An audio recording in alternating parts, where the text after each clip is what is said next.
Welcome back to another episode of Extreme. My name is Zach. My name is Joey. Why are we here? Oh my god, I don't know. This is a bad idea. And this is a podcast where we dig deep on your favorite video games. Yes. And we've decided, much to our better judgment, to meet here on Solar. Woo, it's hot. Oh my god. Is the AC on in these things? Can you turn it AC on in it? I don't even know. Oh god, we should have asked Adam before he went off to Aquas. God damn it, why is he taking so long?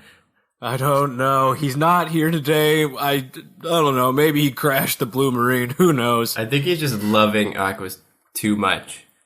You're right. It's hard to pull him away from that. So, well, we'll have to infer how much fun he's having. All right. But it's probably a lot. We need to debrief quickly before we melt ourselves in this, aren't we? Yeah. All right. So, yeah. All right. Katina, that's where I was. All right. So let's start first talking about Katina and go from there. So tell me, what was Katina like? A whole bunch of shooting. A whole bunch of shooting. It feels like it was the first stage and fully in all range mode, right? Right. Yeah, I mean, it's basically one big boss fight, and it's just a bunch of guys that you kill. That's kind of what it sounded like. I'm having flashbacks to where I was, but yeah, same. Yeah. I think in this stage you're right. If you just beat a certain amount of enemies, then it just kind of progresses the story. It's like I think after 10 enemies are downed, then the story moves on. Yeah. But this stage seems to be the first one fully in all range mode. So you need to focus a lot more on the map, right? Yeah. Because a lot of the time, now you actually on top of that have so many more allies in this stage. True. Because the plot of the story is that you're helping out Cornerian army base that's been overrun by Andros' forces. Yeah, it's basically a 3D level of Space Invaders.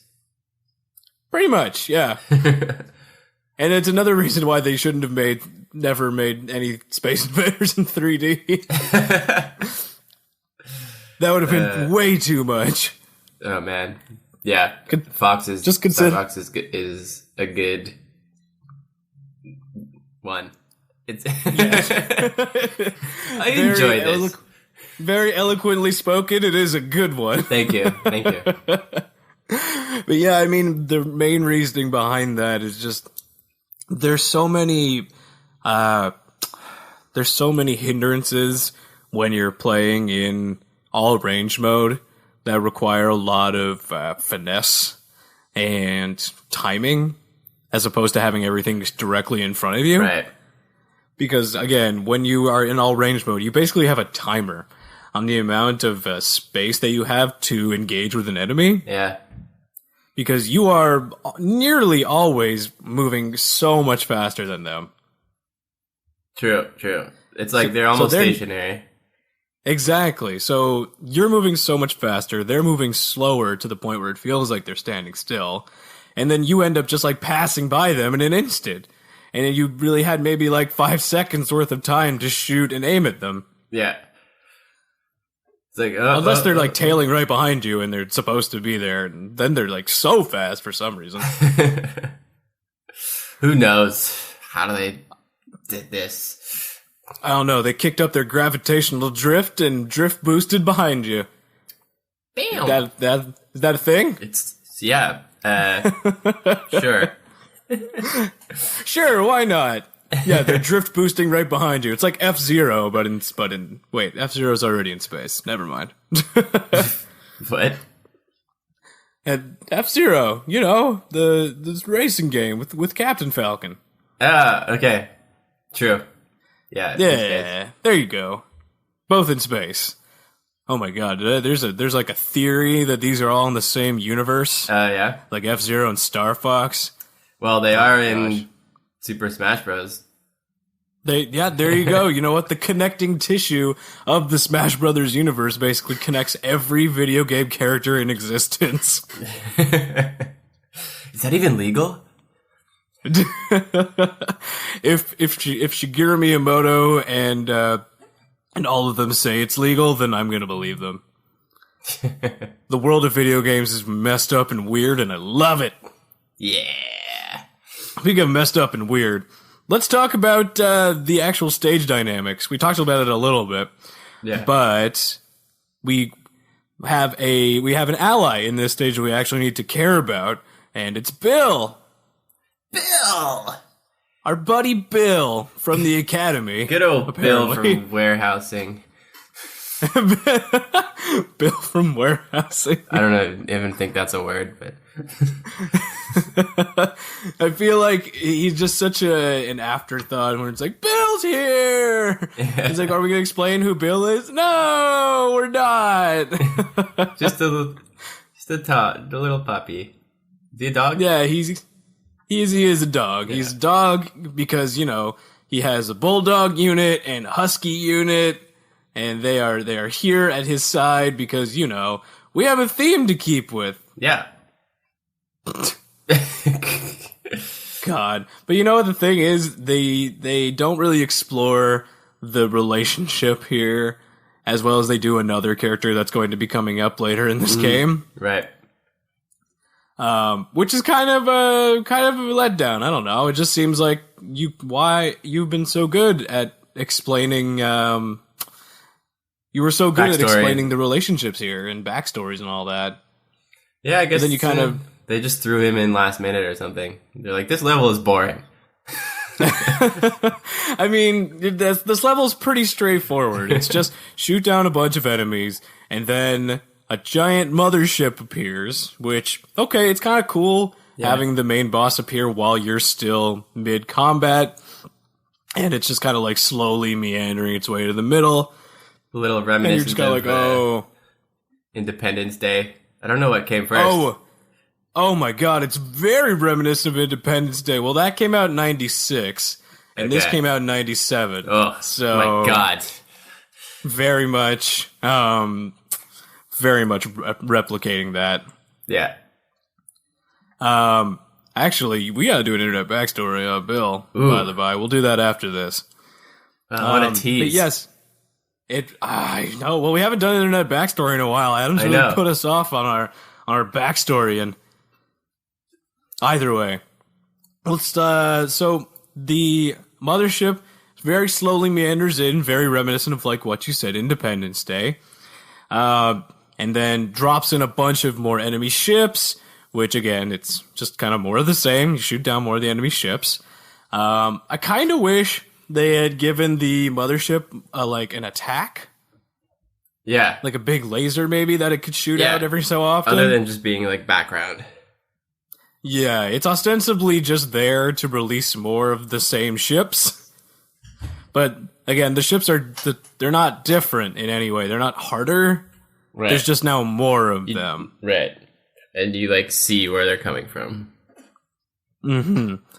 The only real hard part, which isn't even a hard part because there's barely any consequence to doing this, is just you have a harder time distinguishing who is your enemy and who is your friend.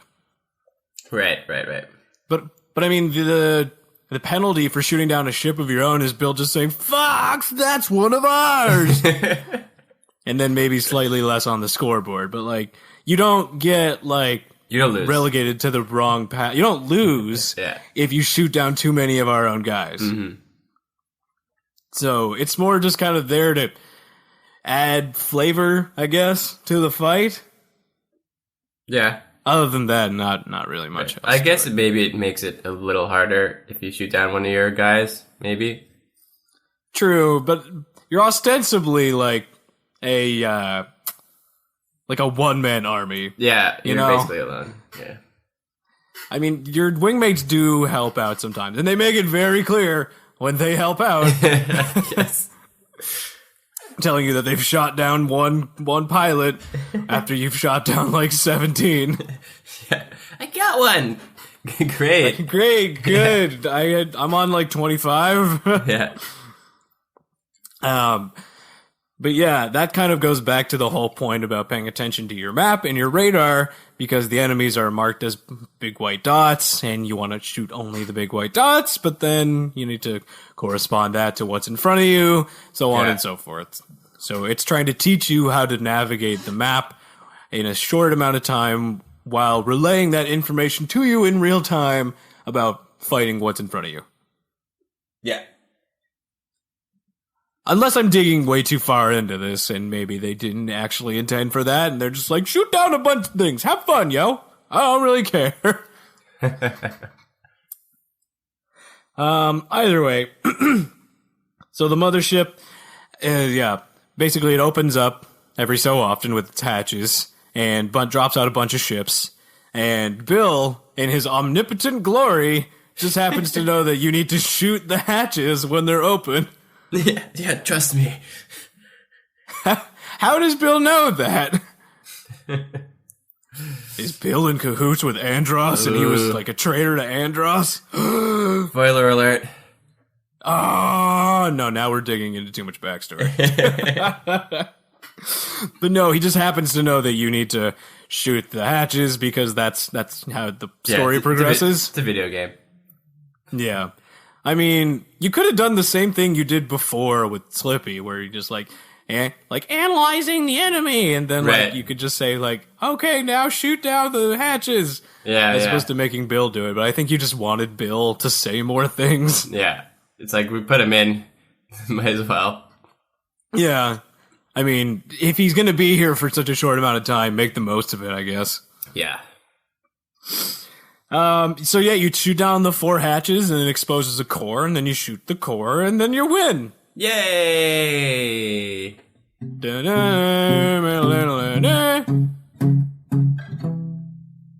Thank you. The mission accomplished, Stinger. Yeah.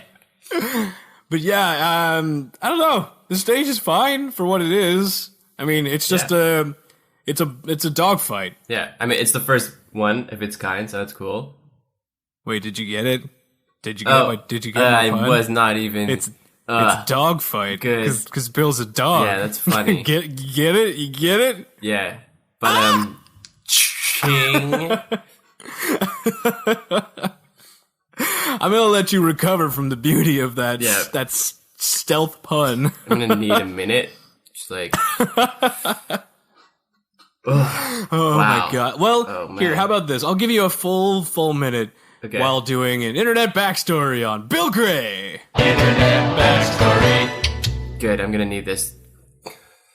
Yeah, let's just give it a minute and I'll talk about Bill, whose last name is Gray.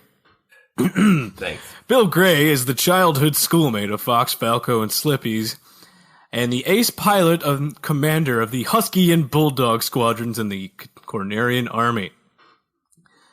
In his childhood, Bill was good friends with Fox, who convinced him to join the Cornerian Flight Academy with him some years ago. When Fox left the academy to avenge his father's death at the hands of Andros, Bill went on to become an ace pilot and was given command to both the Husky and Bulldog squads. Fox knew that Bill would join Star Fox if asked to, but he didn't want to pull Bill into his troubles. And here's a little fun trivia for you. The name Bill Gray is a reference to General William Gray from the 1996 blockbuster movie Independence Day. Knew it.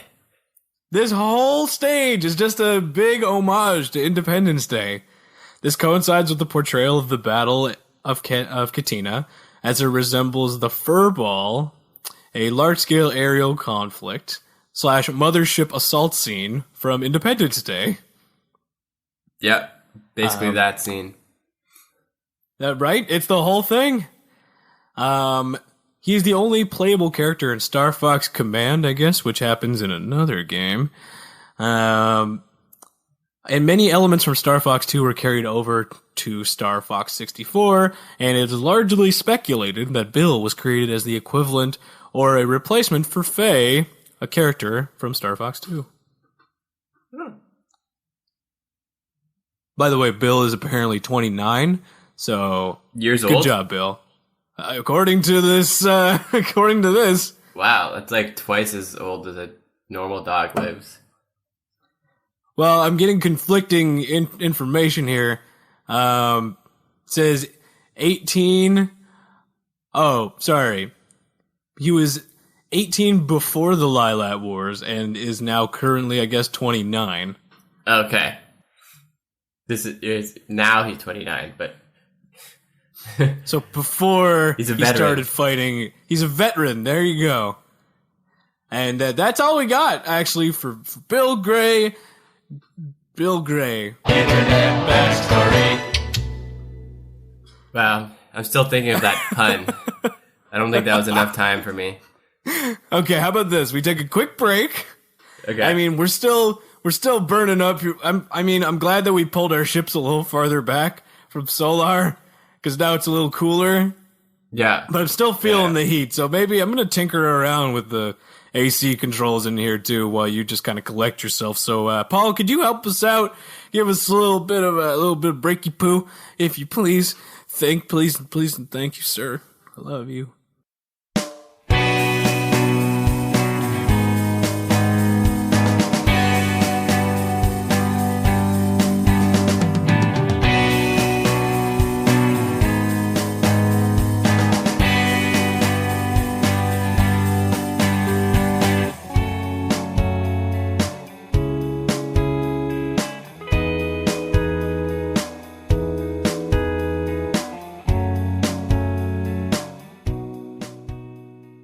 And we are returned. Yes. We have returned. We have returned. From the break. How are you feeling? You feeling a little bit better? I'm feeling so much better, Zach. Fantastic. Sorry, I'll give you more of a warning next time I do stealth puns like that. Okay, Zach. Yes. You went to Fashina. Yes, Fashina, Fortuna, so many different names that this one Fortuna. Yeah. What's the deal with that? Man, we'll talk about that in a second, but I want to talk about the stage itself. So the thing is with Fashina / Fortuna, it's kind of the same thing as Katina. Yeah. Basically just a battle. Yeah.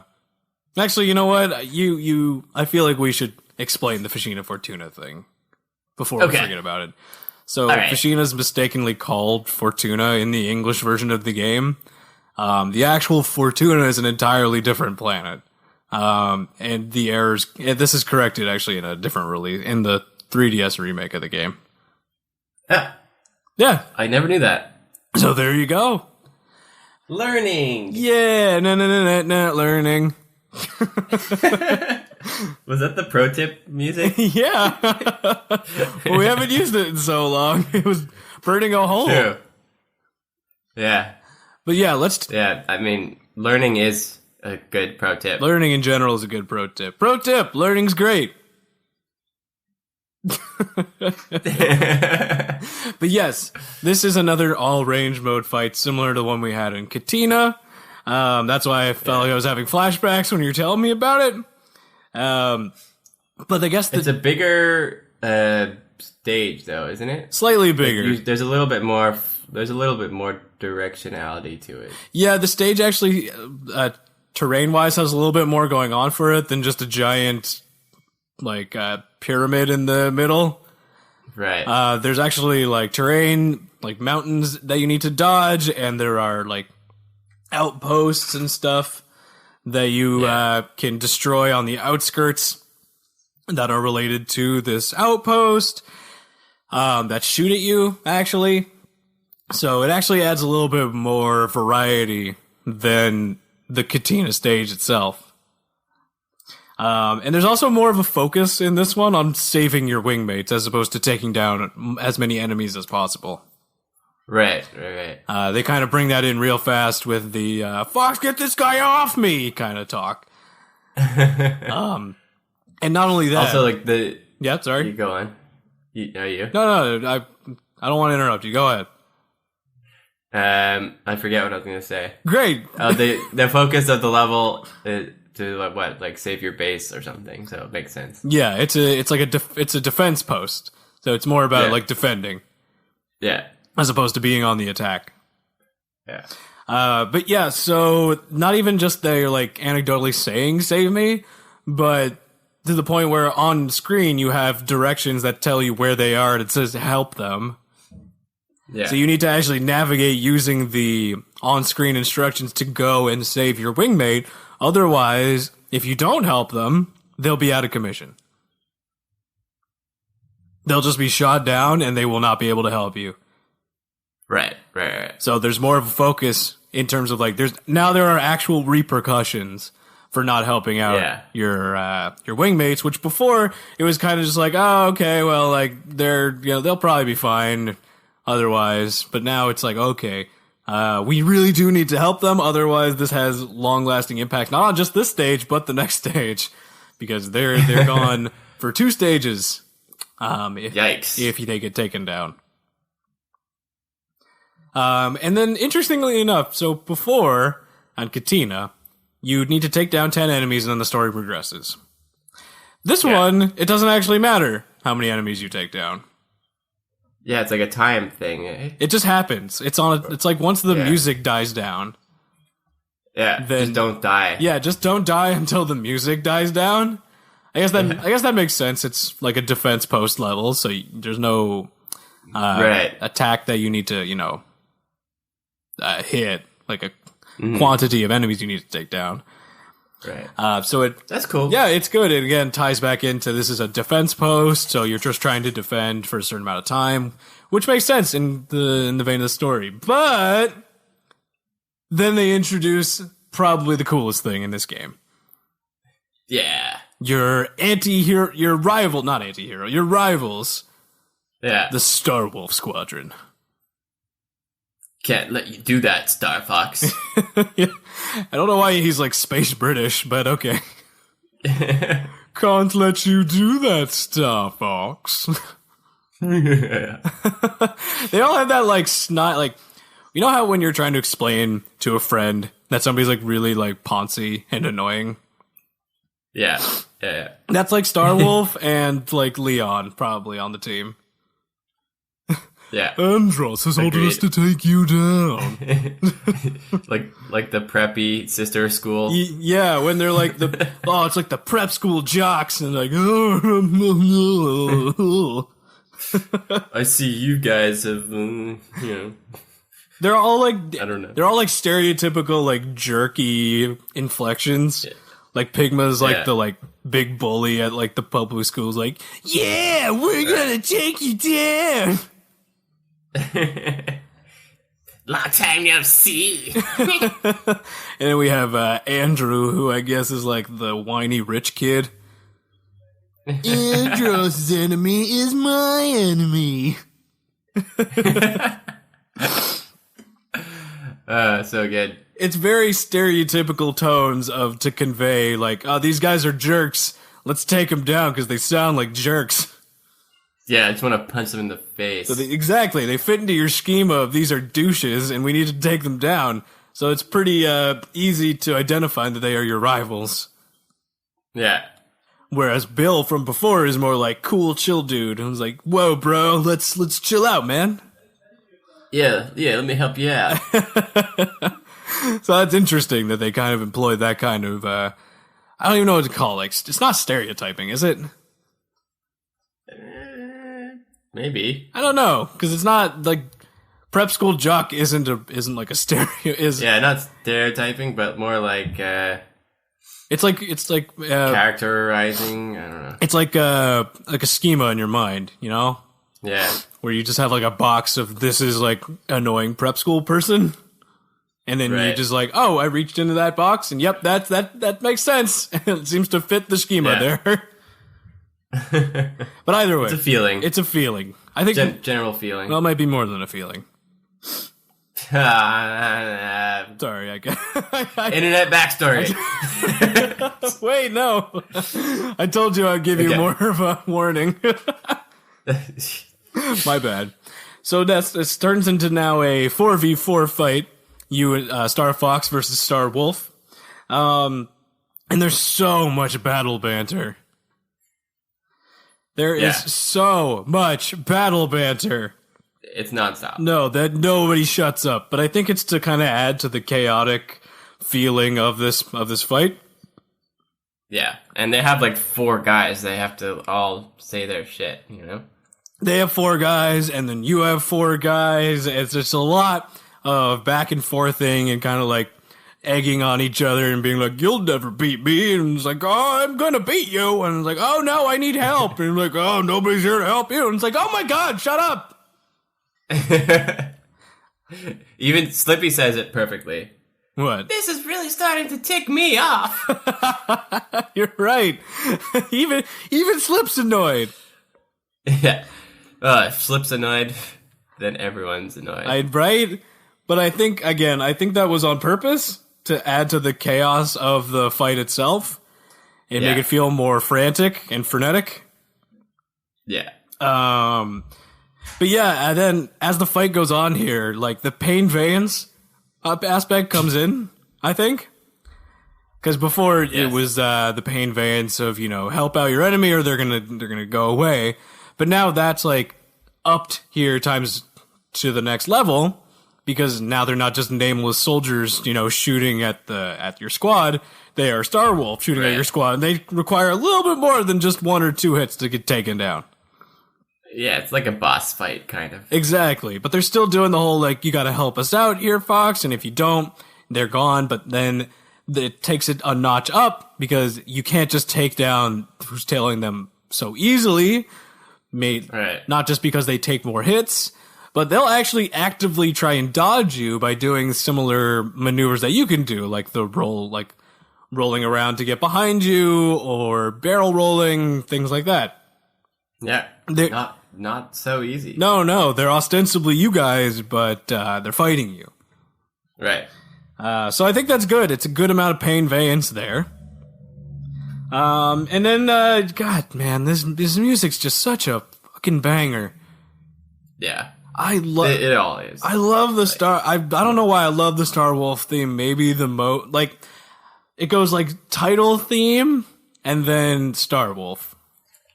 Oh yeah. Like I really love it. It's so good. It gives that menacing feeling right off the bat with like the and you have like something's happening, something big you need to pay attention to is about to happen, and then it doesn't let up as the music goes on. It just kind of keeps you engaged the entire time. Right.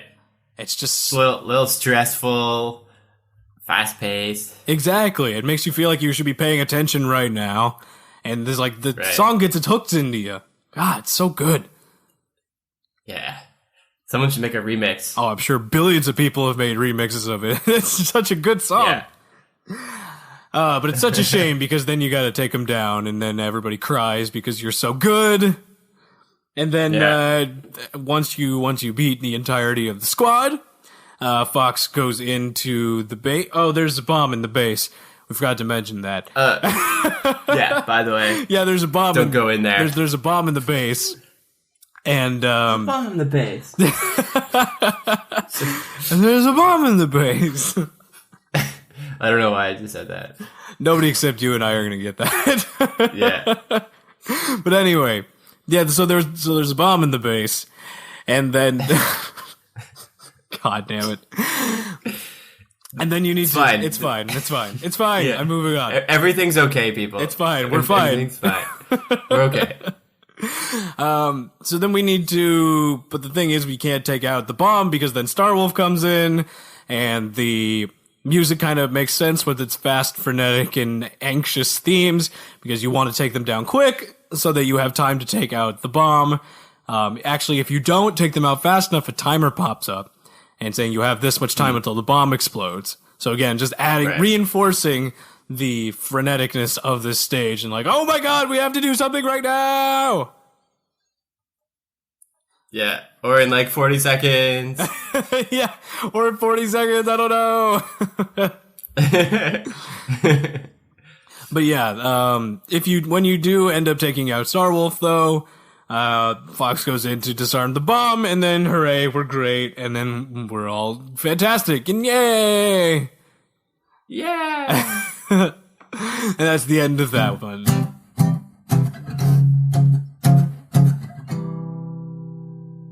Yeah. All right. Mission accomplished. The Star Fox ending. I mean, we could talk about the fact that there are multiple endings to each stage, but I mean, at the end of the day, you still move forward, just your path is more predetermined. Yeah. Whereas with this path, you can choose wherever you want to be. Yeah. Unless you're in Aquas. Yeah. But before we talk about Aquas, let's take a quick break because reasons. You have power. The power to save lives. The power to defeat illnesses. The power to use games for good. You can be a hero for local sick and injured kids through Extra Life, a 24-hour gaming marathon that supports a local Children's Miracle Network hospital in your community. Join 50,000 gamers from all across the world as we battle the enemy illnesses and injuries facing local kids. Play games. Heal kids. Find out more at extra-life.org. Welcome back. Hey. All right. Well, since Adam hasn't checked in from Aquas, I've asked Rob on the Great Fox to kind of scan Aquas for us and give us a brief overview of everything that's there. That's a good idea. So I'm just going to read the briefing that I got from him. Yeah. And then maybe Adam will get a message. Well, maybe we'll hear from him eventually. I don't know. Either way. So apparently we use a new vehicle type on Aquas called the Blue Marine. Yeah, how did that just show up randomly? Apparently we were very prepared just in case that we would have to go fight underwater. Yeah. I gotta say, Slippy's nothing if not prepared. Yep. Oh yeah. We need someone like that. Exactly. And it's actually the first time that you're going solo. Your wingmates are not joining you on this mission. You are going into the deep alone. There was only one submarine available. Yes, they prepared for one submarine. That's about it. But they prepared to have that submarine have unlimited missiles. Smart. Very smart. There is some interesting prioritization here. But either way, when you're in the Blue Marine, it feels a bit more methodical and slower than when you're in the skies flying through the R-Wing. Yes, much. But I think that was by design. Yeah. Because, you're trying to make it feel like you're underwater and make it just, feel like you're trudging through the deep. So it'll be a little bit slower, a little bit more like, okay, well, we're exploring around. And then on top of that, add into the fact that it's really dark. Yep. So you wouldn't want to move too fast anyway. Yeah, and there's so many things. Yes, there's a lot of new enemies that are very aquatic based. Apparently they've been mutated by the sludge of the bioweapon that's living on Aquas. But let's talk about the Blue Marine for just a quick sec, because it's a completely new vehicle, so there are new controls. Yes. Like we mentioned, there's no bombs, but there are unlimited torpedoes. Mm-hmm. And these torpedoes seem to have, headlights on them? Yeah, they're laser torpedoes or something. Yeah, you shoot them off into the distance, and you could follow the trail and see off in the distance where it goes. Yeah. This is an intended move where, Falco's telling you to shoot off torpedoes to see where to go. Not quite sure how Slippy made light torpedoes. Yeah. But good for him. Okay. Yeah. Great. Fantastic. I don't even know how that's possible. Yeah. But whatever. I also don't know how it's possible to do an underwater barrel roll, but I mean, why not?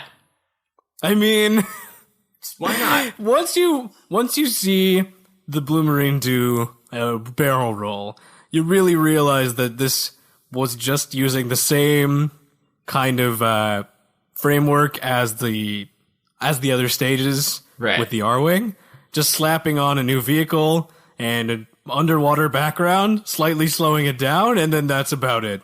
Makes sense. Yeah, I mean, why remake the wheel? Yeah. I mean, you're not really gonna care. It's the same game. You might as well keep the same controls. Yeah, it just kind of like shows the cracks and like we just kind of copy pasted and changed some of the theming on there to make it underwater themed as opposed to flying around. Right. Because you can still move in all directions. You're not tied to any way. It's just like they changed out the R-wing for the Blue Marine. Yeah.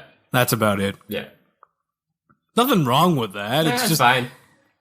It just really is more obvious when you're doing a fucking barrel roll underwater with the speed that you would in the air. Yes.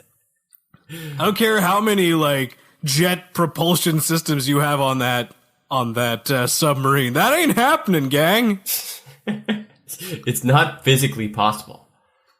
Then again, I feel like we should suspend our disbelief in the game about animals having a space war.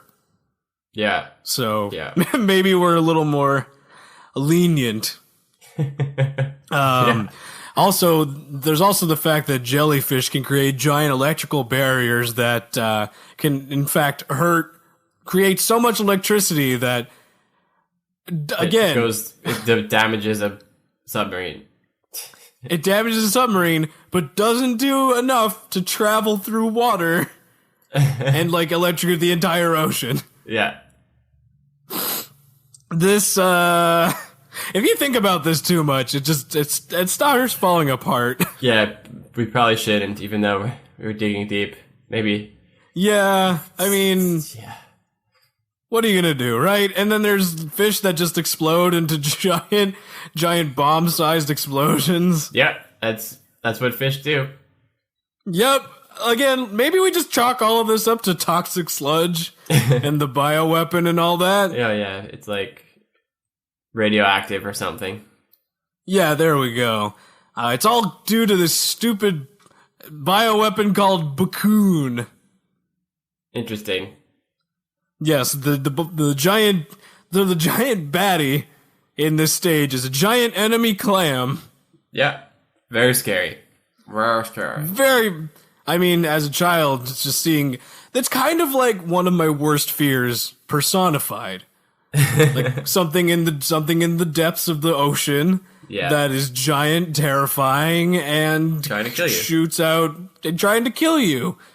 Shoots out giant worms. Yeah. So it has a giant worm launcher, was ostensibly its lock-on shot, a spread shot where it shoots, I don't know, pearls, I think? Yeah, I think those are pearls. Yeah. But the main shtick with this boss fight is that you have to hit it with very specific weaponry at specific times to actually damage it. Right. So you have the two veiny veins when the clam opens its maw, and you need to shoot the veins with your laser until it turns. Okay, I don't quite understand how this happens. It turns like neon. And then just like, you gotta shoot it with the bomb now. It's like, how do we know that, gang? We researched this before. Why is this turning neon? I don't. Okay. And then, but it's a nice change of pace in which you actually don't just immediately wail on the A button the entire time to beat a boss. You wail on the A button, and then you need to precisely press the B button. Right. It's an art. It's an art. Yeah. But at the same time, we're only on like level 3s, so to speak. Right. Level 3 worlds. Yeah. So, I mean, it's not going to get crazy complicated, but again, it's building on each other, you know. The first few stages have just been straightforward fights where you shoot it with a laser, and then it's getting more complicated as you need to, you know, hit it with specific weaponry at specific times. So, you know, again, it's a space shooter, so how much more depth can you get? Yeah. I don't know. No. Nothing wrong with it. It's fine. It's good. I enjoy it. Either way, though, for what it is. I think that was... Yeah, either way though, I think it's a good stage, and from what I'm reading here. But either way, that's all I really got to say about it, because Adam's not here. What else are we going to talk about? Yeah. I guess we'll meet up with him later.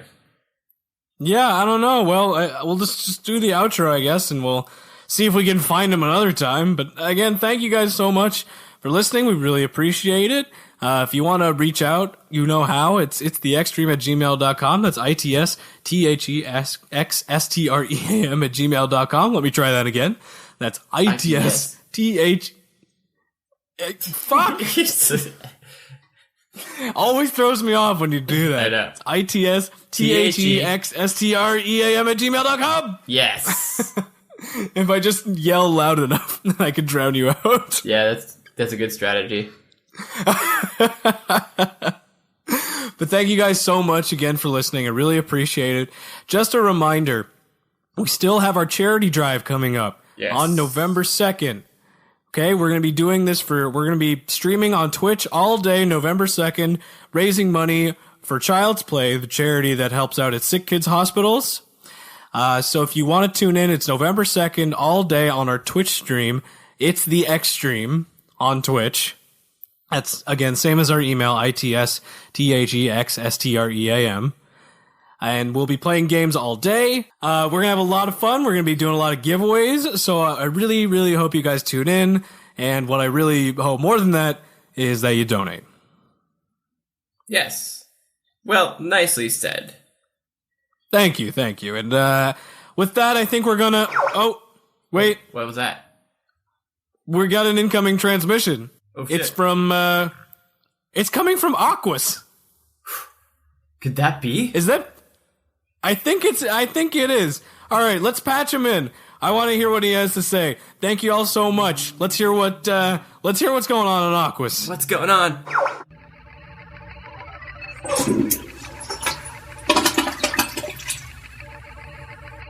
And there you have it. I think that was a better water level than Aquas. Because, come on, why are you in a submarine in a space game? Not necessary. Now back to your regularly scheduled program with your two hosts, Douche and Douche McGee.